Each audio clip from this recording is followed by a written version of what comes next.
اعوذ باللہ من الشیطان الرجیم بسم اللہ الرحمن الرحیم وقالت اليہود ید اللہ مغلولہ غلت ایدیہم ولعنوا بما قالوا بل یداہ مبسوطان ينفق کیف یشاء ولا يزيدن كثيرا منهم ما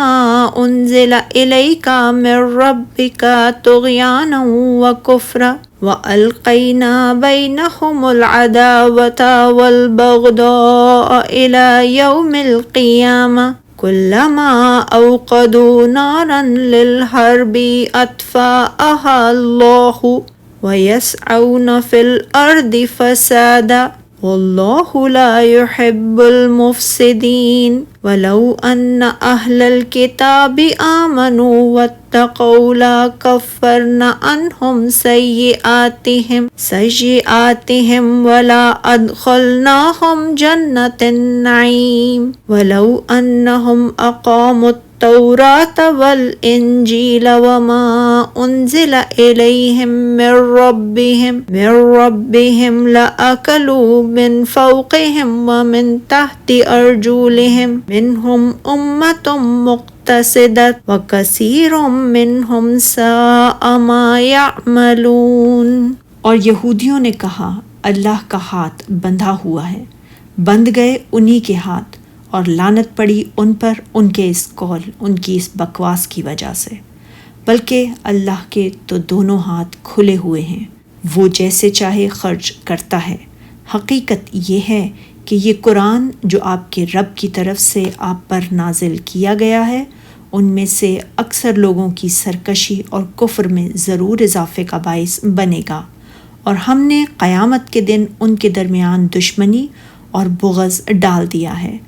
جب کبھی وہ لڑائی کی آگ بھڑکاتے ہیں تو اللہ اسے بجھا دیتا ہے، اور وہ زمین میں فساد کرنے کو دوڑتے ہیں، اور اللہ فساد کرنے والوں کو پسند نہیں کرتا۔ اور اگر اہل کتاب ایمان لے آئیں اور پرہیزگاری اختیار کر لیں تو یقیناً ہم ان سے ان کی برائیاں دور کر دیں گے اور انہیں نعمت والے باغوں میں ضرور داخل کریں گے۔ اور اگر یقیناً وہ تورات اور انجیل اور اپنے رب کی طرف سے نازل کی گئی دوسری کتابوں کے احکام پر ٹھیک ٹھیک عمل کرتے تو وہ اپنے اوپر سے اور اپنے پاؤں کے نیچے سے وافر رزق کھاتے۔ ان میں سے ایک گروہ درمیانی راہ چلنے والا ہے، اور ان میں سے زیادہ تر لوگ جو کچھ کر رہے ہیں وہ برا ہے۔ اللہ تعالیٰ یہودیوں، ان پر اللہ تعالیٰ کی قیامت تک مسلسل لعنت ہو، کے بارے میں فرما رہا ہے کہ انہوں نے اللہ تعالیٰ کے بارے میں ایسی بات کی ہے جس سے اس کی ذات پاک اور بہت بلند و بالا ہے، اور وہ یہ کہ وہ بخیل ہے، جیسا کہ انہوں نے کہا کہ اللہ فقیر ہے مگر ہم دولت مند ہیں۔ اللہ تعالیٰ کو بخیل قرار دیتے ہوئے انہوں نے کہا کہ اللہ کا ہاتھ گردن سے بندھا ہوا ہے۔ علی بن ابو طلحہ نے حضرت ابن عباس رضی اللہ تعالیٰ عنہ سے روایت کیا ہے کہ ان کی یہ مراد نہیں تھی کہ اللہ کا ہاتھ بندھا ہوا ہے، بلکہ اس سے ان کی مراد یہ تھی کہ اللہ بخیل ہے، اس کے پاس جو کچھ ہے اس کو اس نے روک رکھا ہے۔ اللہ تعالیٰ کی ذات پاک ہے ان کی اس بات سے، بہت بلند و بالا اور عرفہ و اعلیٰ ہے، جیسا کہ اللہ تعالیٰ نے فرمایا بنی اسرائیل میں، اور اپنے ہاتھ کو نہ تو گردن سے باندھا ہوا بہت تنگ کر لو کہ کسی کو کچھ دو ہی نہیں، اور نہ ہی بالکل کھول دو کہ سبھی کچھ دے دو، اور انجام یہ ہو کہ ملامت زدہ اور ماندہ ہو کر بیٹھ جاؤ۔ اس آیت میں اللہ تعالیٰ نے بخل اور تبذیر سے منع کیا ہے۔ تبذیر یہ ہے کہ غیر محل میں زیادہ خرچ کیا جائے۔ اسی طرح اللہ تعالیٰ نے ان کی اس بات کی تردید کرتے ہوئے ان کی کذب و افتراء کے جواب میں فرمایا انہی کے ہاتھ باندھے جائیں، اور ایسا کہنے کے سبب ان پر لعنت کی گئی۔ چنانچہ ایسا ہی ہوا کہ بخل، حسد، بزدلی اور ذلت میں بے حد بڑھے ہوئے ہیں، جیسا کہ اللہ تعالیٰ نے فرمایا سورہ النساء میں، کیا ان کے پاس بادشاہی کا کچھ حصہ ہے؟ تب تو لوگوں کو کھجور کی گٹھلی کے شگاف کے برابر بھی نہ دیں گے۔ یا جو اللہ نے لوگوں کو اپنے فضل سے دے رکھا ہے اس کا حسد کرتے ہیں، تو تحقیق ہم نے خاندان ابراہیم کو کتاب اور دانائی عنایت فرمائی تھی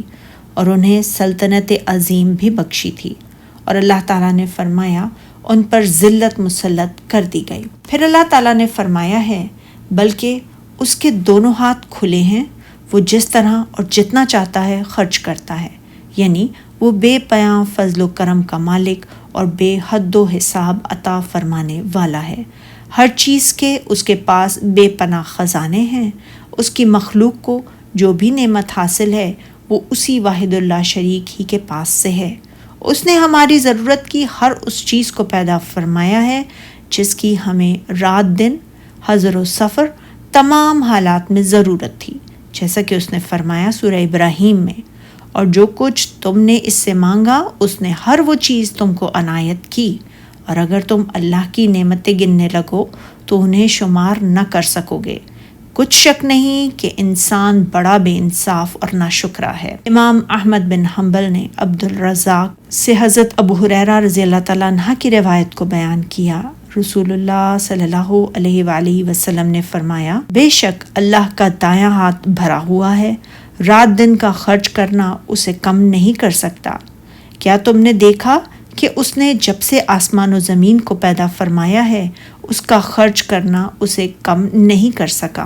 جو اس کے دائیں ہاتھ میں ہے، اور فرمایا اس وقت اس کا عرش پانی پر تھا اور اس کے دوسرے ہاتھ میں قبضہ ہے جس کے ساتھ وہ بلند و پست کرتا ہے۔ اللہ تعالیٰ فرماتا ہے، اے ابن آدم تو خرچ کر، میں تجھ پر خرچ کروں گا۔ ارشاد باری تعالیٰ ہے، اور اے نبی صلی اللہ علیہ وآلہ وسلم، جو قرآن آپ کے پروردگار کی طرف سے آپ پر نازل کیا گیا وہ ان میں سے اکثر کی سرکشی اور تکذیب کو زیادہ کرے گا، یعنی اے محمد صلی اللہ علیہ وآلہ وسلم، اللہ نے آپ کو جو نعمت عطا فرمائی ہے یہ آپ کے دشمن یہودیوں کی حق میں سزا ہے۔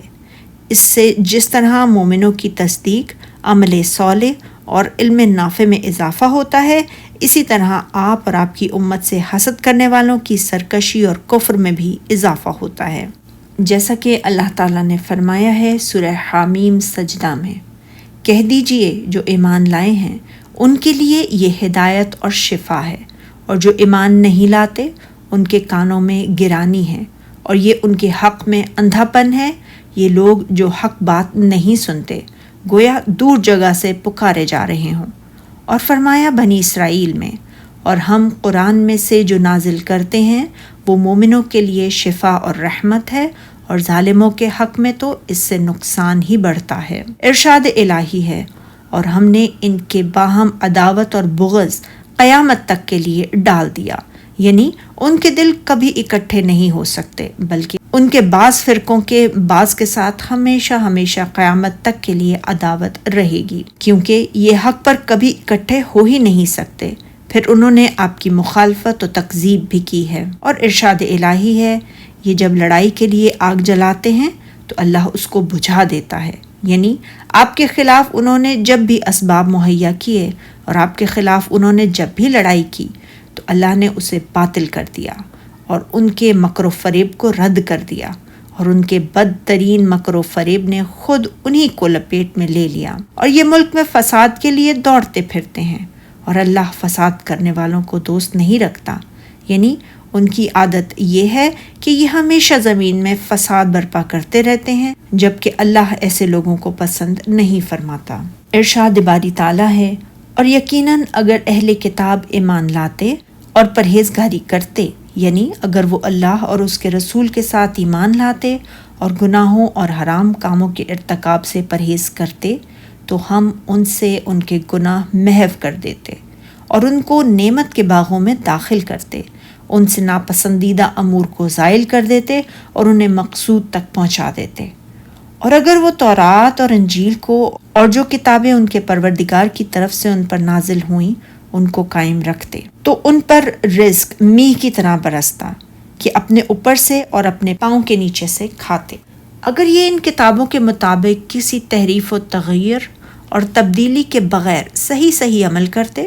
جو انبیاء کی طرف سے ان کے ہاتھوں میں موجود ہیں، تو یہ بات یقینی طور پر انہیں اتباع حق اور اس شریعت کے تقاضے کے مطابق عمل کی طرف لے جاتی، جس کے ساتھ اللہ تعالیٰ نے اپنے پیغمبر حضرت محمد صلی اللہ علیہ وآلہ وسلم کو مبعوث فرمایا ہے،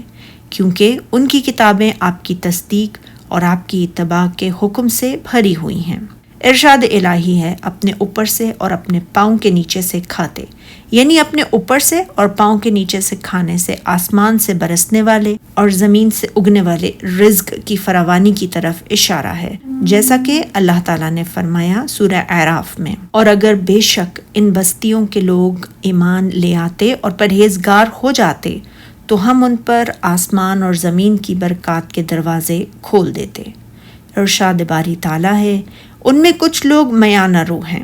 بہت سے ایسے ہیں جن کے اعمال برے ہیں، جیسا کہ اللہ تعالیٰ نے فرمایا سورہ اعراف میں، اور قوم موسیٰ میں کچھ لوگ ایسے بھی ہیں جو حق کا راستہ بتاتے اور اس کے ساتھ انصاف کرتے ہیں۔ اسی طرح حضرت عیسیٰ علیہ السلام کے پیروکاروں کے بارے میں فرمایا سورہ حدید میں،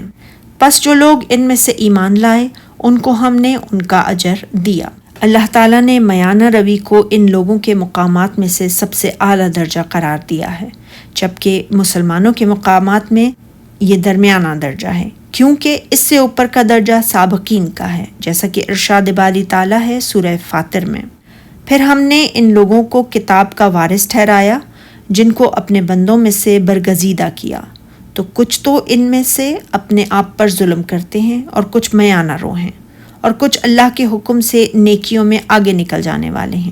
یہی بڑا فضل ہے، اور ان لوگوں کے لیے ہمیشہ رہنے کے باغ ہیں جن میں وہ داخل ہوں گے، وہاں ان کو سونے کے کنگن اور موتی پہنائے جائیں گے،